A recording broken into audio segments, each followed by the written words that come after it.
what comes most natural to me. That's what's the funniest to write. That's what I like doing. And then once I gave myself kind of permission just to be ridiculous and have fun, things have really taken off.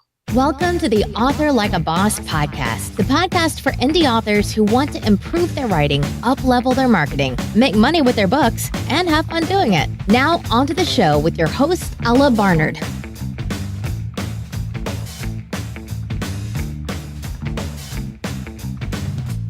Hello, bosses. Welcome to Author Like a Boss. Today, I'm here with Jonathan Yanez. He is an author of science fiction and fantasy with 27 titles. He's been both traditionally and independently published. His work has been optioned for film. He's a USA Today bestseller, international bestseller, and winner of the Jack London Award. He's currently the president of the California Writers Club. So I guess that means that you're a California guy. Yes, definitely. Southern California guy. I'm a Northern California girl, so it's almost like a different state.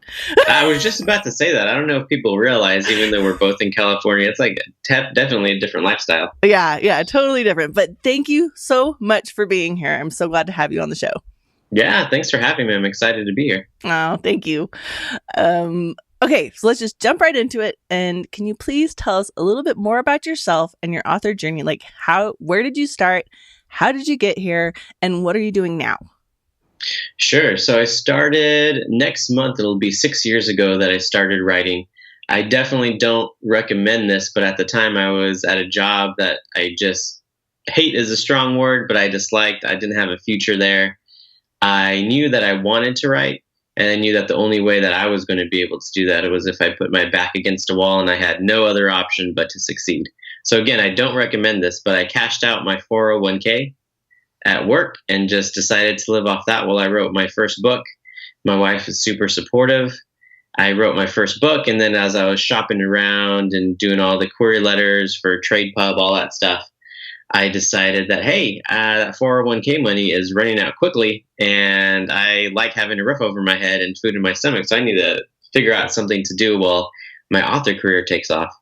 So I started working part-time at 24 Hour Fitness as a personal trainer, and I did that up until about 4 years ago, when I was making enough money then from books to go just, support full-time with books and to quit personal training. And I still actually, to this day, I have 2 clients that are more like friends or family than people that I would train at the gym. And we still work out together. So 4 times a week, I go and I meet them at the gym and we work out together and hang out. And it's just a great time for me to get away from the computer and all the characters talking in my own head and go throw around some weights.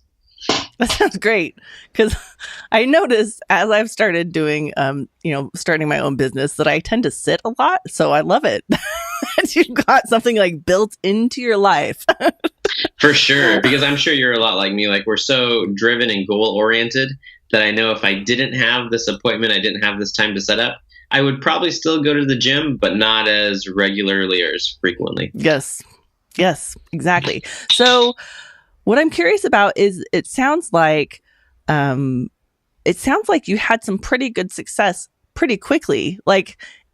And I don't mean like you didn't work hard for it, but I mean a lot of people spend years and years and years and years, and you were like, in this time I just made it. So what is your secret? And I'm hoping your secret has something to do with write a really good story. So yeah, for sure. First and foremost, yeah, you have to write a really good story. But like what you were saying, I mean, by no means when I said that I was making, enough to quit personal training, we weren't going to like go on my private jet and start popping champagne bottles or anything like that. Mm-hmm. But I was making enough to cover, like the car payments and groceries and stuff like that. And my wife was also working full time. So when I went full time and I stopped personal training, that was with a traditional published deal. And then also I had started dipping my toes into the indie publishing world. And this was still 5 years ago. About 5 years ago, I started doing that. And kind of like what you're saying, like success did come for me quickly, but it was the amount of work and effort, I think, that I put into that success, if that makes sense. Like I was working. I wrote 10,000 words a day until my first book was complete. And I don't do that anymore because I found that if I do a 10,000 word day, my brain is like oatmeal. So, and I can't keep that up. And what I've found over the years that it's better to find a writing schedule where you can sustain each and every day instead of going like hardcore hitting like 10,000 day, 10,000 day, but then being so wiped that you can't even form a thought for the next week. So yeah, so even though success did come quickly, I mean, I was definitely putting in the work and the effort. When I was pitching out my first book, The Beast Within, I sent out my queries in batches of 20. So I'd send out 20 queries and then wait to hear anything back and then send out another 20. And I just told myself that it was just a matter of time that it was going to happen. I don't like giving myself excuses. So I told myself either I'm going to get this deal or I don't want it bad enough and I'm going to quit, because nobody can defeat you until you quit. So I sent out those queries in batches of 20, and it wasn't until I sent out the batches of like 80 to 100, so I had sent out 100 queries to different agents and small publishers, that a small publishing company emailed me back, and then they said they wanted to do a series off the one book. So it took me 100 queries to get it done.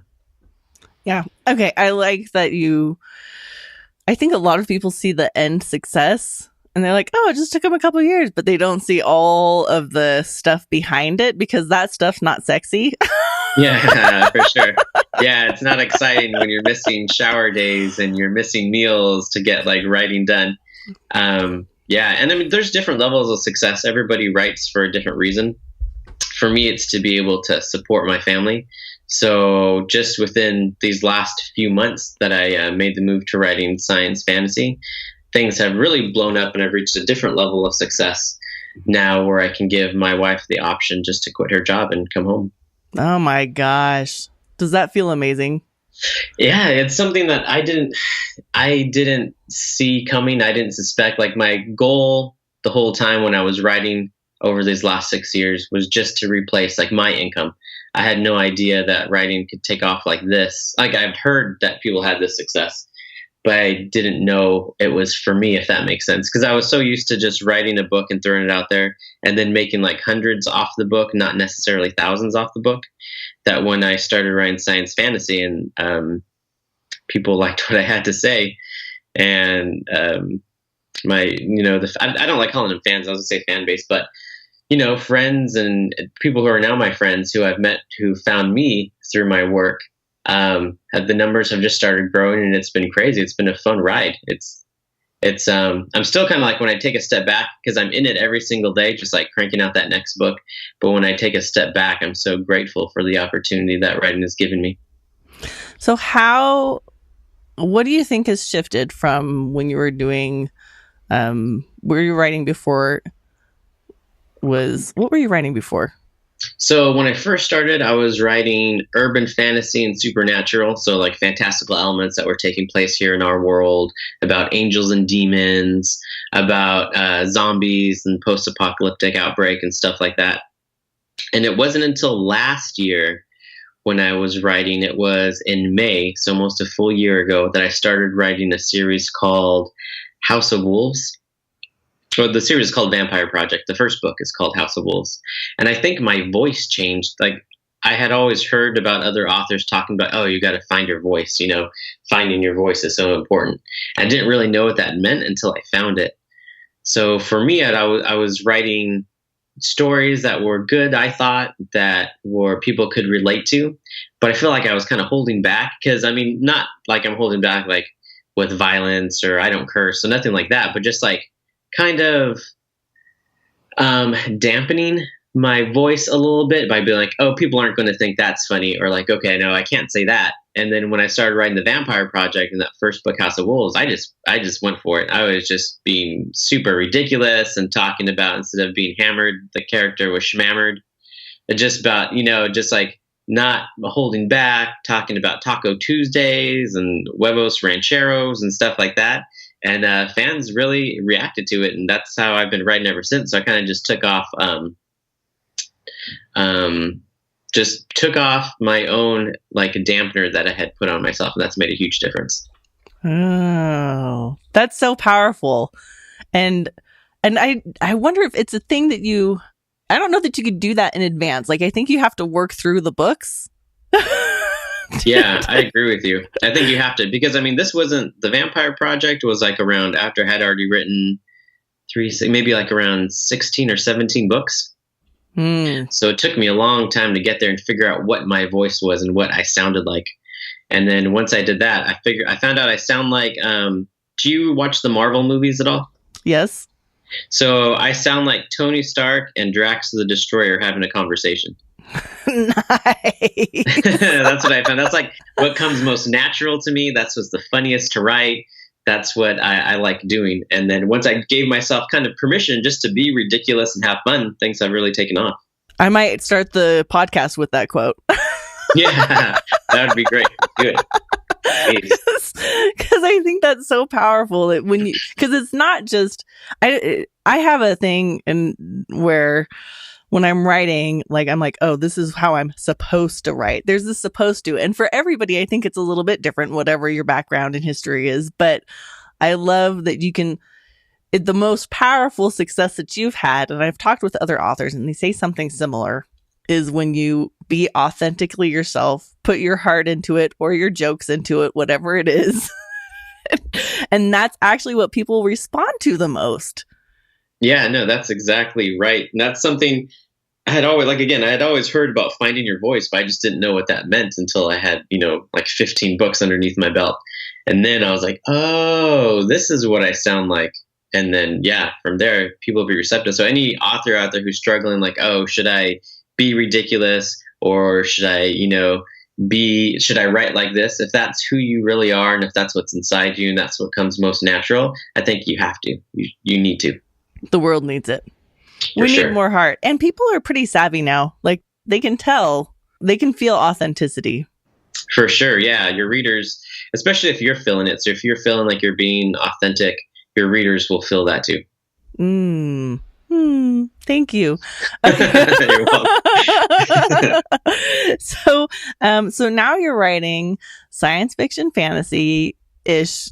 Science fiction, because we talked a little bit about, so it's science fiction, but there's still magic, which I love that that's a thing now. It used to be so like, this is sci-fi, this is fantasy, there's no intermingling. Or maybe I just haven't been around as much, but I love that that's a thing that's making it. Can you tell us a little bit about what your writing routine is? I know you said you're not doing the 10,000 anymore. What are you doing now?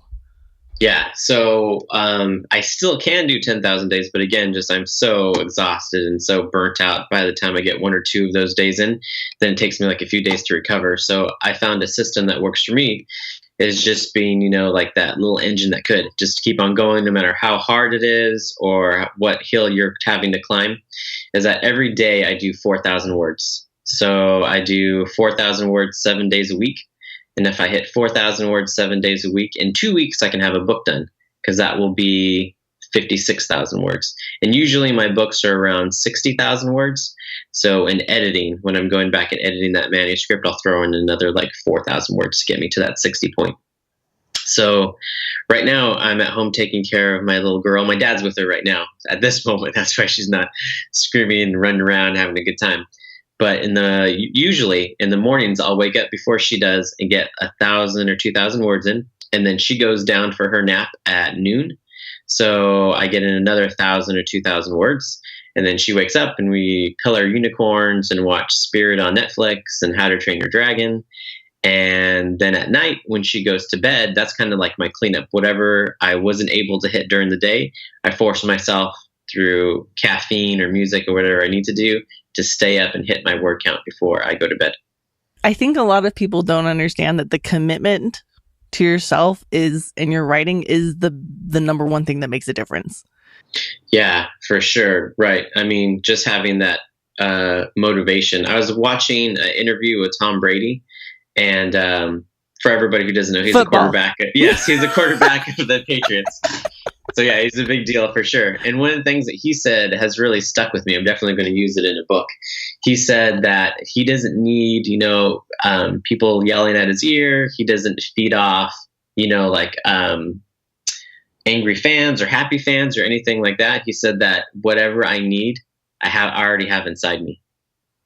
And that's really resonated with me where, like if I read good reviews, if I read bad reviews, I don't need motivation from people to telling me like, oh, your work sucks. And for some reason, like try to use that to prove them wrong or anything like that. Like everything that I need is already inside me. And I feel like that's true of everybody. If you want it bad enough, you'll make it happen. Mm-hmm. And I agree with that. Absolutely. So you write in 2 weeks your book. Are you pantsing it, plotting it? Yeah. So usually I just pants it. Like I have a beginning and then I kind of know where I'm going. Like I know where it's going to end. And the fun part for me is following my characters and different situations they get into and finding out how it is going to end. So like the beginning and the end, and in the middle is the fun part for me. That's like the adventure part. Oh my gosh, that's the opposite of so many people. They have a really hard time with the middle. So can we delve into that a little bit? Sure. So for this latest series, it's called Gateway to the Galaxy. Mm-hmm. I've done a little bit more outlining because my wife is my co-author. So we come up with these stories together and these ideas. But even then sometimes, because she's in charge of our cover art, so she's dealing with all the cover artists, she'll be like, okay, what do I need to put on this book? And I'm like, I don't know. I haven't written it yet. So it's kind of shoots us in the foot too. So the system that we worked out is that, and I write the book in 2 weeks. And then I do my editing round, and then I give it to her, and she goes through it again, adding more depth and more detail and making sure that the world is cohesive. And then it goes to our actual editor. But yeah, so the middle of the book recently, I still don't really flesh out. Like we come up with ideas or cool scenes like, okay, this is how the villain's going to act. This is, so the love interest. Okay, so I'll add this scene there. But the best part for me is just being, as weird as this is going to sound, is being best friends with my characters, because my characters are all me to some extent, and just getting to know them and you see what happens. So like if I put Ellie and Jonathan in a room together, like if I know both of them inside and out, I know what they would say together. Or if I had, a comet smash into their car, since I know them so well, I would know exactly what they're going to say and how they would react. Oh, that's not weird as it may sound. It sounds lovely. It sounds like a fun time. Like no wonder you've decided to be a writer and just hang out with your best friends who happen to be just parts of you. For sure, and then put them in crazy situations that aren't actually going to happen. So there's no risk. And you're just like, no risk. Like there's not actually comets coming down and hitting cars, but you get to put yourself... You get to put yourself, aka your characters, into situations and be like, what would I do? Right. So that's so fun that you're writing with your wife. How did that come about? It's she has been in the advertising and marketing world for the last 12 years. So she's taken over all doing our Facebook ads, our Amazon ads, BookBub, cover art, blurb writing, like all that stuff. So she's really freed up my time over the last year, almost a year, that she's been doing all this stuff for us, for our company. And we both love the same things. We're both like Game of Thrones fans. We both love Star Wars, Star Trek, Doctor Who, like all this stuff. And she's a big reader. I'm a big reader. So we'd always come up with an idea. I was like, hey, let's write a book together. And like, remember again, though, I've been doing this for the last 6 years. So I can write a little bit faster than she can. So we came up with this system. Like, what if we both come up with a story together? We're both brainstorming. All the characters are ours and all these ideas. But then we can kind of just play to our strengths. Because I'm a good blunt instrument. So I can pound out the book, in 2 weeks. Mm-hmm. And she's more detail oriented. So then after I'm done doing my pass, she can go back and layer in more depth and emotion and backstory to the characters. So that's how we've done the first 3 books, and then she's working on a short story we're going to use as a reader's magnet, and then I'm working on the 4th book right now. So there's a couple of things I want to touch on because I ask about. One, and I'm going to kind of say them all now so I don't forget them. One, did your success kind of keep moving forward? Like, did it start growing when she started helping with the marketing? 2, shoot, I forgot them already. Okay, let's go with that one. Yeah, for sure. That's one of the big things that's helped. I mean, I can't really, it wasn't just like one thing. I can't say like, okay, do this one thing Mhm. and then you're going to start making 5 digits a month instead of 4 digits a month. There was a lot that happened. So not only me finding my own voice, not only having Jennifer come on board and handling all like the Facebook ad and Amazon ads and writing the blurb, but there was also a time, it all started last May when things really started to skyrocket. Is just immersing myself in the indie world. Like before, I had friends who were authors, but I wasn't going out of my way to make those connections personal. So, I would comment on their Facebooks and they would comment on mine. But investing time, like going to that conference last year, they had 20 books to 50K. I'm a member in that group. And just going to the conference and meeting people face to face really helped out as well because they get to know you. So when you are asking them, like, hey, are you interested in doing a newsletter swap with me? The answer off the bat is like, oh yeah, of course, as opposed to, just some random guy who's reaching out to them, which I've done before too, who's reaching out to them and asking them for a newsletter swap. So there's lots of different things that helped, but Jennifer taking over Facebook and Amazon ads has definitely raised our profit margin. That's awesome. I have a thing, you guys, everybody, I have a thing where I love couples doing businesses together. That's partially why I love so much like Fixer Upper, which I know I'm not the only one out there who loves that show. They're so adorable. The couples working together and just being cute. So I love that you guys are doing that. You have a baby and you get to like raise your daughter and be there. So awesome. Okay. Yeah, it's just still new to us too, and I know exactly what you mean about Chip and Joanna because my wife has watched every single episode. Yeah. And I don't know if I've watched every single one, probably not, but a lot of them. I've watched a lot of those episodes as well. So I always tell her that too because I know she likes that show. So I'm like, we're like the Chip and Joanna of indie publishing. See, and she starts laughing. You can tell her that I said you were like the Chip and Joanna of indie publishing.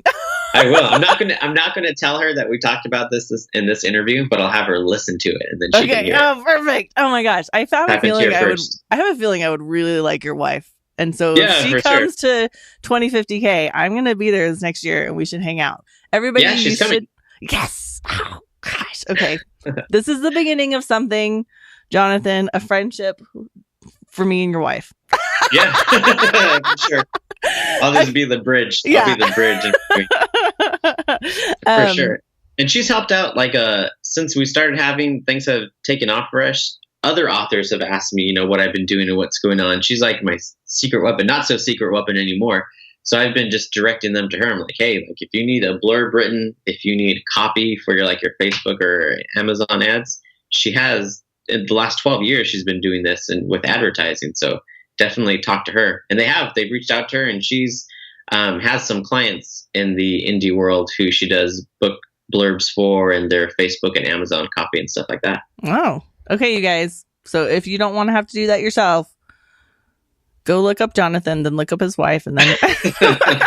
Yeah, her name is Jennifer, and it's the same last name. Okay, Jennifer Yanez. Okay, you guys? Okay.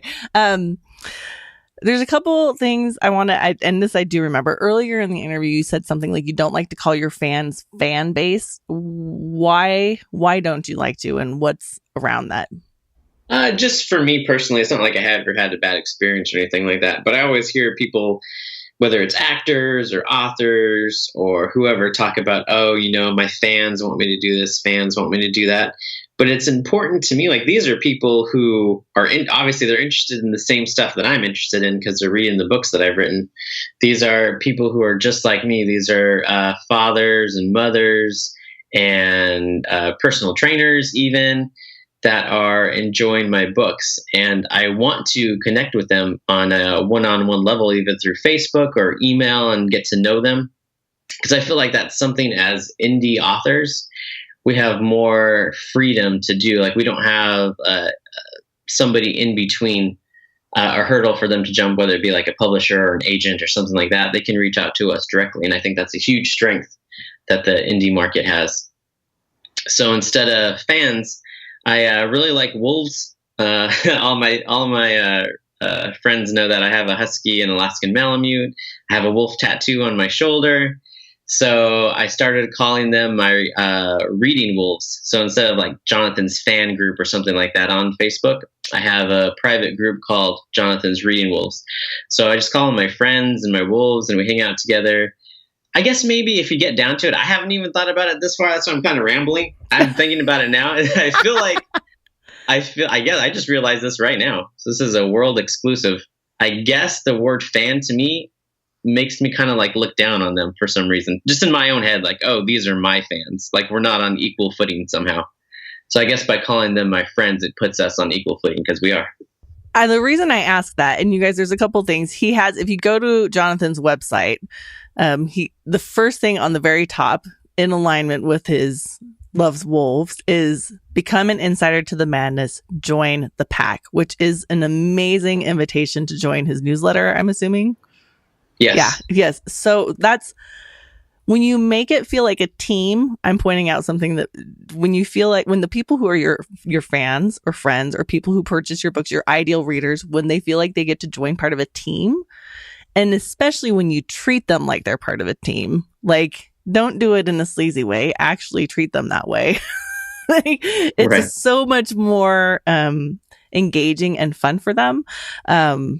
I also have a husky. Oh, nice. His name is Zeus, and I had to put a blanket over his kennel while we were on this because I'm like, I gave him a peanut butter Kong, and I was like, I'm doing an interview. That's so crazy. Like the planets are all aligning right now for this interview to happen. So your husky's name is Zeus? Yes. So my huskies' name are Atlas and Daphne. Oh my gosh. Isn't that funny? Oh my gosh. You guys, if you didn't know, those are all Roman Greek. These are all Greek Roman god names. Oh my gosh, Right. It's hilarious. Okay. Yes, they are all alignment. The other thing I wanted to ask about is you were talking about connecting with authors. How have you utilized that with marketing? So two big things is when I was connecting and meeting other authors and just going out of my own comfort zone and reaching out, not being afraid to say to get told no, because that will happen. But most authors are really cool. I would say 9 out of 10 authors that I've reached out to or talked to are more than willing to, answer any questions that you have or engage with you. And I think that's anywhere you're not going to bat 100%. So using my relationship with those authors, I'm able to help them out. They're able to help me out. A big one that's sticking out right now is newsletter swaps. So like when I had this latest series of books release, the first book in this series is called Into the Breach. So I had asked those different authors saying, hey, I have this new release coming out. Would you be willing to share my book with your fans? And in exchange, I can share one of your books of your choosing, whether it's a book now or a release that you'll have in the future, with my fans.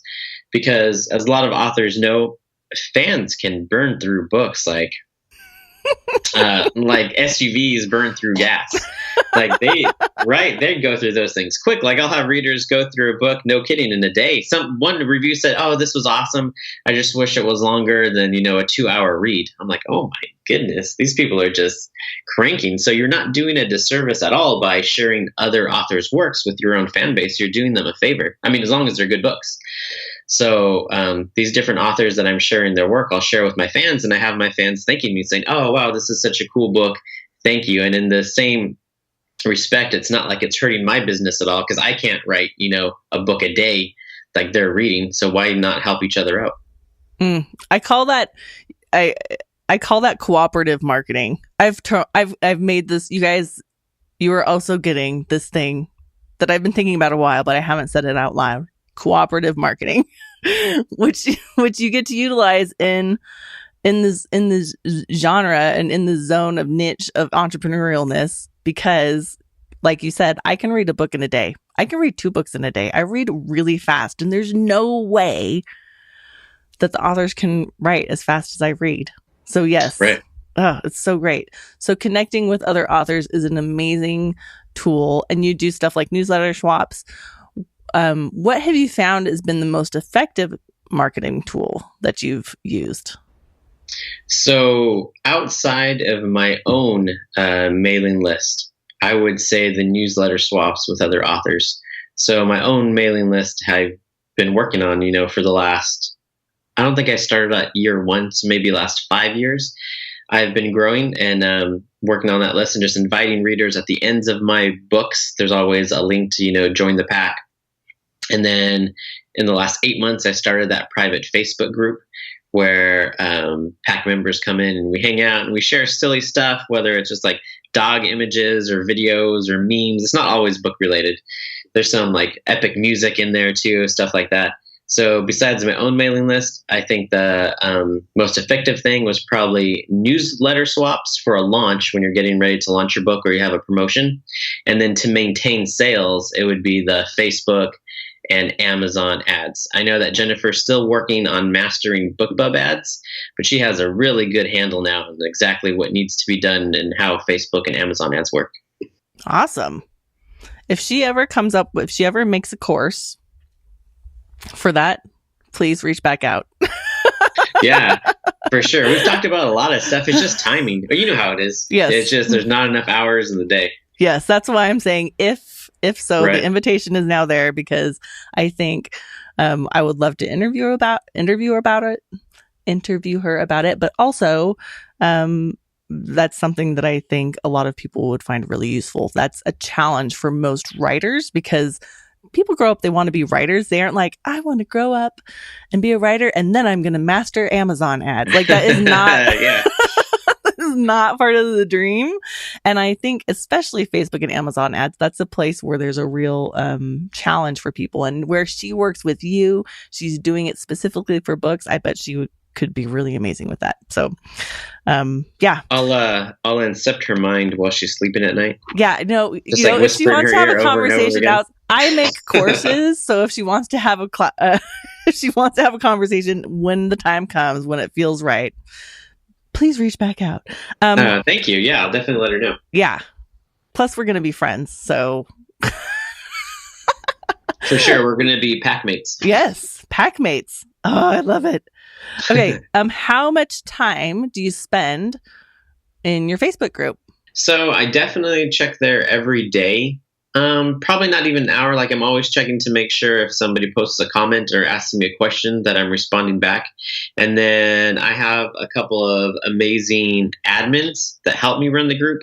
So they're really good about posting cool stuff. Whether it's like wolf, like a meme with a funny wolf on it, or somebody just posted today. There's like Beethoven meets Metallica or something like that. Just like some epic music for the day. So as long as somebody's posting in there, I can just kind of like take a little step back, and if somebody asks me a question, I'll comment back.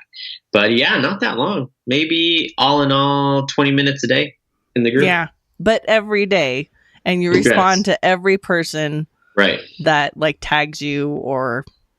Okay, how did you find? Who are your admins? How did you find them?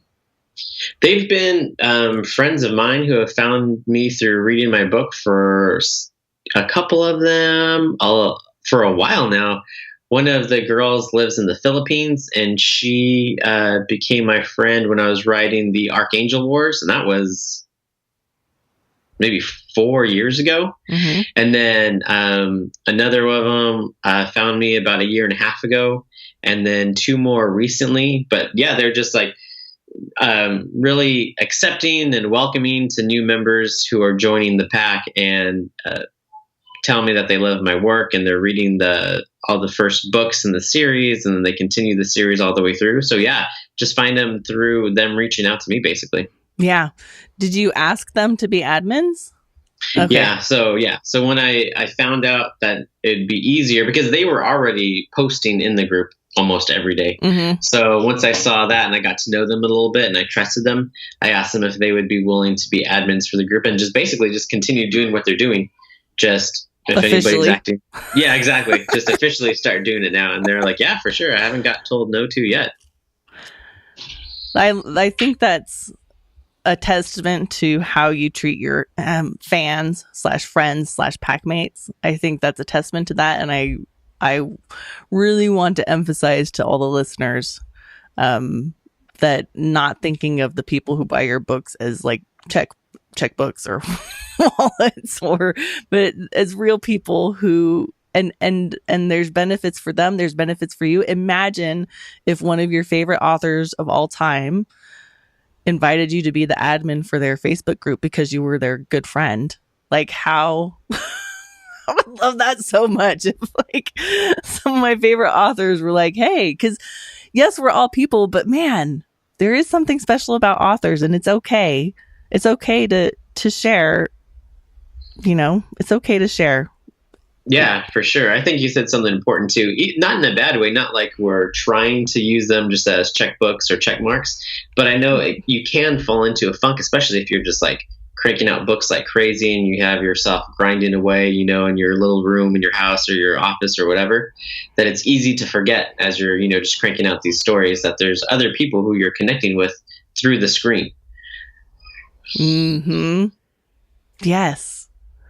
I think you're right. It is easy to forget, but it's, as a reader, because I'm primarily a reader, not a writer. And so for me, it's amazing that authors, just have these ideas and then they're somehow able to turn their imagination into written words that then I get to then share on the other side, and I get to live in the world that previously only just existed in your head. And now we all get to share it. Yeah, I've told my wife a couple times, like, it's a weird thing that I do for a living. Like, I basically just like let people see the madness that's going on inside my head. Yeah. Yeah. Does it feel vulnerable sometimes? No, you know what? I suffer too much from the Tony Stark complex, where like a lot of other authors, when they read the book, I see them post and they're like, oh, like when they write a book, I see them post like, oh, I don't know how this is going to be received. I'm so nervous. Like, I don't know what people are going to think, or reviews. And then you have me on the other hand. I'm like, this stuff is gold. If people don't like reading this stuff, there's something wrong with them, because this is hilarious. And it's working for you. It's working. Yeah. So far, so good. So can you tell us about an obstacle or challenge that you faced in your journey to be an author? For sure. So, well, I mean, definitely that getting that first book was probably the biggest obstacle that I look back on, is just getting met with rejection. So like I said, I took 99 no's technically, because I was sending them out in batches of 20, and it was that batch of numbers 81 to 100 that I sent out where I finally got a yes. So I took 99 no's on the first, and that was by no means the end of rejection. So I stayed. I still have that small publisher. They're awesome people. They're called Limitless Publishing. I love them. I have nothing bad to say about them. The only reason that I went indie doing my own stuff is because there's more profit for me. And that's what it comes down to. And that's nothing against them. That's any company, any publisher that I would have gone with. Of course, they need to run a company. Of course, they need to take some profits because they're working as well. Mm-hmm. But just for me personally, I found that I can make more money doing indie work. But yeah, so I mean, the rejections never stop coming, no matter what phase or what year, how much money that you find yourself working in. And so I had not a wake up call, but just like just being reminded, like, oh yeah, not everybody's going to say yes, even when you've hit a certain amount of success. So I launched my book, the first book, into Gateway to the Galaxy. It's called Into the Breach. That's the one that I did with my wife. And I launched it last month. Yeah, last month. So I was reaching out to different authors. Now that I'm a little bit better known in the industry, in the sci-fi community, and still, even then, not even everybody took the time to respond back to me. So not even, I got told no once, and then I just got ignored twice.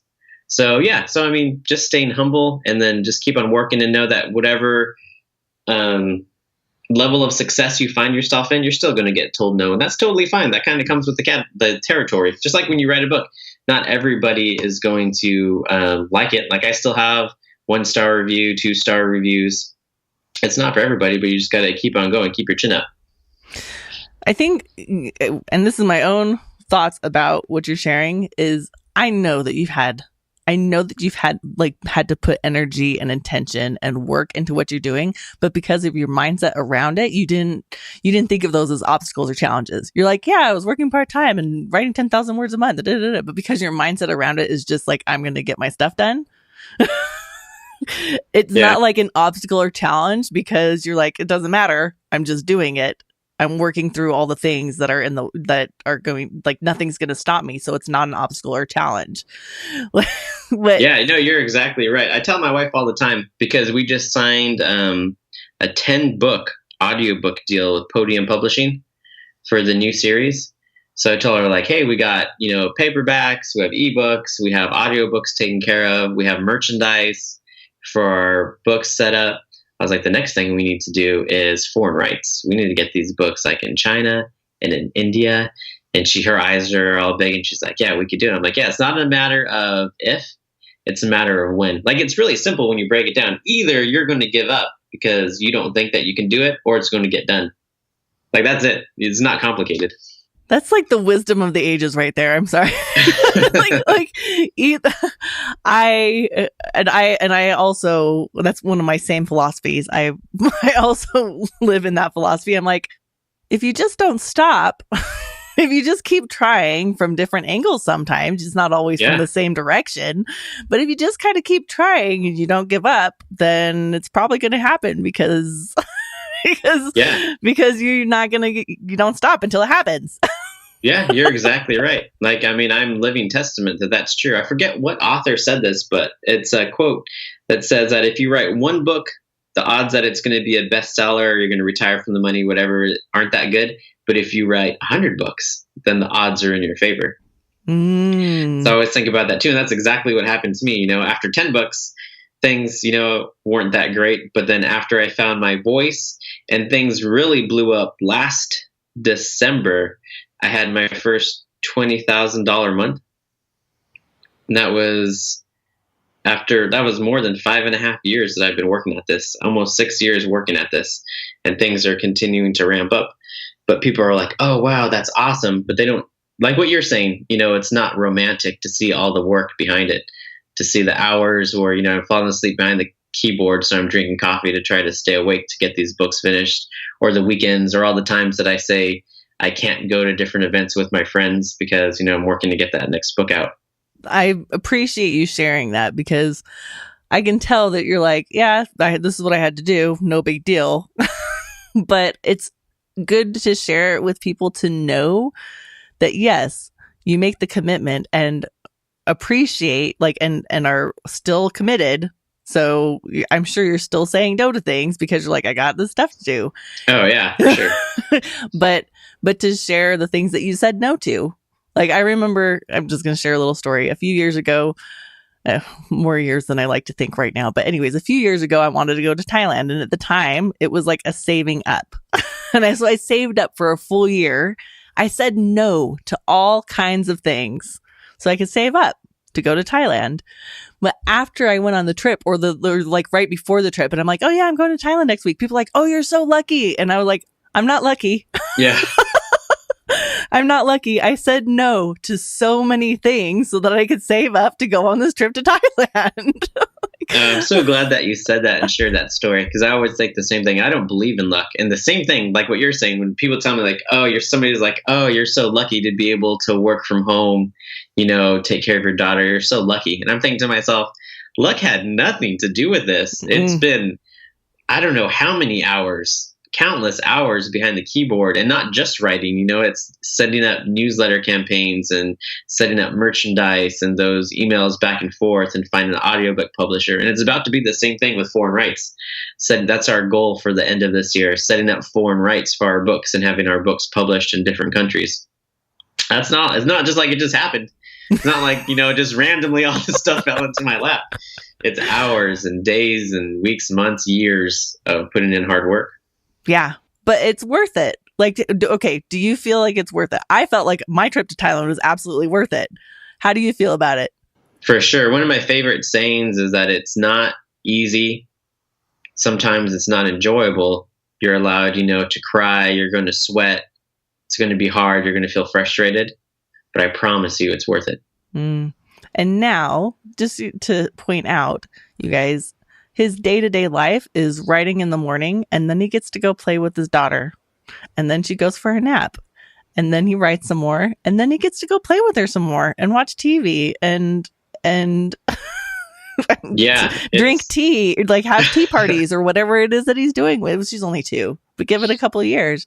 Play with, like, that's the life that you get to have now because of all the work that you put in, which I would say probably a lot of authors, that is kind of the success, I'm putting in quotes, I've made it, I'm a success now, is being able to spend time with your family when you want to. Yeah, for sure. And all those authors who are out there listening who think that this can't happen, or like, oh, so maybe somebody's been writing longer than 6 years. Maybe they've been writing like 7 or 8 years and success like this hasn't found them.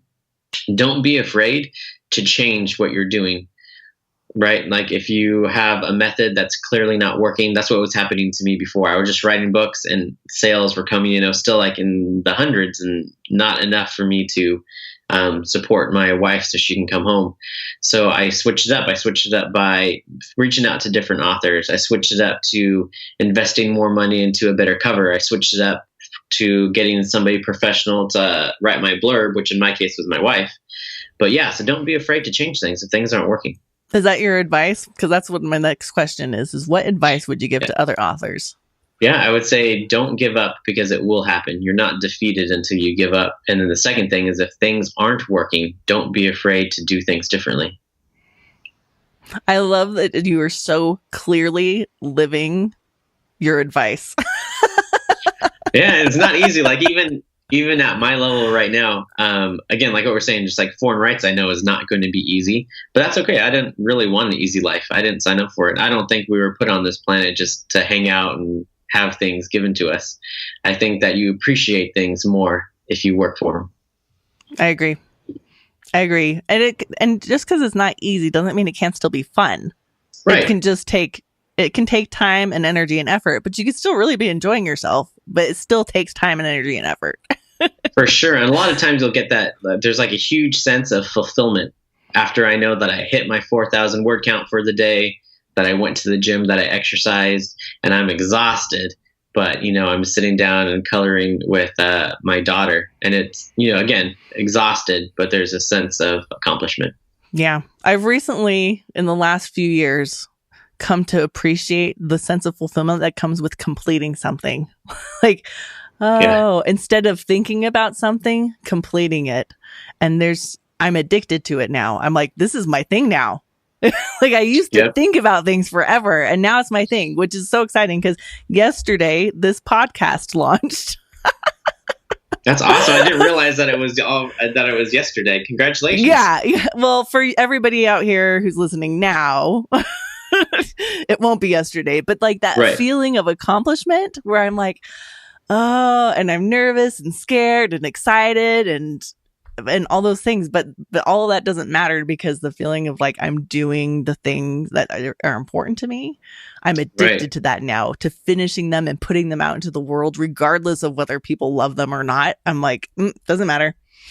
Right. Yeah, you can't please everybody. You can't make everybody happy. And another thing that I learned along the way, I've learned so much, I'm still learning, is to celebrate your wins. I hope that you go out and do something, get something special for yourself that you wanted, go out to a nice dinner, like whatever you want, because that's important. It is, valuable to be able to grind day in and day out, but you have to be able to celebrate those wins as well. Yeah, I think I will this weekend. Yeah, do it. This weekend. I did take a long bath last night with 2 glasses of white wine. There you go. That sounds nice. And chocolate. Because I was exhausted, but I was like, this is going to be nice. For sure. Yeah. So go ahead and tell us about your latest books. I'd really love to hear a little bit about this book that you're working on that you've just released with your wife. I'd really love to hear about those. Are those the most recent ones, please? Yes, those are the most recent ones. Okay. Can you tell us a little bit about them and then where people can find you? Sure. So the most recent series that came out, the one that I am writing with my wife, her pen name is J.R. Castle. It's her first and middle initial, and then her maiden name is Castillo, which in English is Castle. So that's how that pen name came about. But the book series is called Gateway to the Galaxy, and the first book in the series is called Into the Breach. We had originally planned 9, but the audiobook publisher that we signed with asked if we could do 10. So we're like, sure, we'll do 10. And then we have some different spin-offs planned of other authors writing within our universe. who will come in and we'll do trilogies. And if the wolves want more, we'll give them more. But the first book in the series is basically Stargate meets the Green Lantern Corps. Are you familiar with either of those franchises? Tell me more. All right. Just in case the listeners don't know. Gotcha. It's not me. I totally know. But just go ahead. Gotcha. In a nutshell, we find a gateway that can take us to a different world. And on this world, there's Leviathans and Griffins, and that's where the kind of the fantastical element comes in. And as we go to this world, we're following a small unit of Marines. And when they go to the world, they find a conflict. I don't want to ruin it either, but when they go to the world, they find a conflict there, of course. And one of our Marines, our main character, his name is Frank Wolf. What are the odds of that? It's crazy. Frank Wolf discovers that he has the destiny of an Aurelian Knight. And what an Aurelian Knight is, each planet has one of these knights. And they are given these powers that feed off the power of their own spirit, the power of their own will. So it doesn't matter how big you are, doesn't matter if you're a child, doesn't matter if you've lost use of your legs, doesn't matter if you're in your 80s or 90s. If you have the strongest fighting spirit on your planet, you will be chosen as that planet's Aurelian Knight. And then feeding off of this inner drive, this inner willpower, it directly translates to how powerful you are, how strong you will be. So it's kind of like these superheroes, and they're fueled by their own fighting spirit. Oh my gosh, you guys. We've just had this whole interview where we've talked about fighting spirit, and now if you want to really know Jonathan, go read his books. That's what I was about to say. If you really want to know Jonathan, just get to know Frank Wolf, and then we're basically the same person. I'm like, how much fun? How much fun is that? I love that so much. But with all the entertaining and craziness, I'm absolutely going to go start reading these books, because I usually only read books written by women because I like to identify more with the characters. But this is by both of you, And plus, I really enjoy this conversation with you and your determination and strength of will. Thanks. Plus, and I told my my readers who have come from the urban fantasy supernatural background with me, I told them, just give me a few chapters, because I know a lot of people hear sci-fi and they're like, oh no, I don't read sci-fi. But I told them, because I write character-driven stories. So I told them, you can get these same group of characters, and what would it matter if they're like in a Western, if you really like these characters, or if they're in an urban fantasy setting, or if they're in a sci-fi setting. So I told them, just give me 5 chapters. I'll send you the first 5 chapters for free. And then you can decide whether you want to stay, because this is where I'm going to be for the next few years in science fantasy, or if you want to go. And I was pleasantly surprised that, 90% of my fans stayed.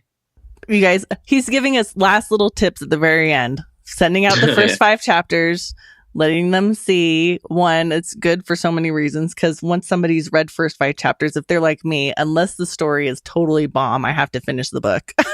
It's just like, I have to finish. It's a thing, a compulsion. And the other thing is, thank you for sharing that, sharing and that it's character based, because science fiction, for a long time, I never read any science fiction, because it was always like the dude going out and all the, like these busty women with no clothes on needing to be. And I was like, this is not for me. But there's still some of that out there too. There's absolutely out there, but there's also more. And I'm so grateful, because I like science fiction. I like the concepts. I like being able to go into space and aliens and blah, blah, blah. I love all that. But I'm like, I don't want to just read books about these women who are just like, yeah, don't worry. There's none of that. J.R. Castle wasn't having that. Yeah, I know. I can believe it. I can believe it. So where can people find you? Let's see. So the easiest way to find me is just going to my website. It's Jonathan-Yanez. My last name is spelled YANEZ.com. Or you can find me on Facebook, same name, Jonathan Yanez. If you want to join our pack and see what that's about, it's called Jonathan's Reading Wolves. And then, you can join the pack newsletter through the website as well. So those are the best 2 places. Yeah. Awesome. Thank you so much, Jonathan. Yeah, thanks for having me. I feel like I could have talked with you for another hour. I know. I feel like that's the intent of me starting a podcast. I'm like, I just want to talk to authors that I like authors. I want to talk to creative people, but especially people who write books, because books are my passion. And then and make a podcast out of it, and that's my excuse for being able to do what I would love to do anyway. Yeah, mission accomplished. Good work. Congratulations again on your podcast launching. That's huge. Yeah, it's huge. Thank you so much, and everybody, thank you so much for listening. And hugs and happy authoring from me here, Ella, at Author Like a Boss. Welcome to the Author Like a Boss podcast, the podcast for indie authors who want to improve their writing, up-level their marketing, make money with their books, and have fun doing it. Now, on to the show with your host, Ella Barnard.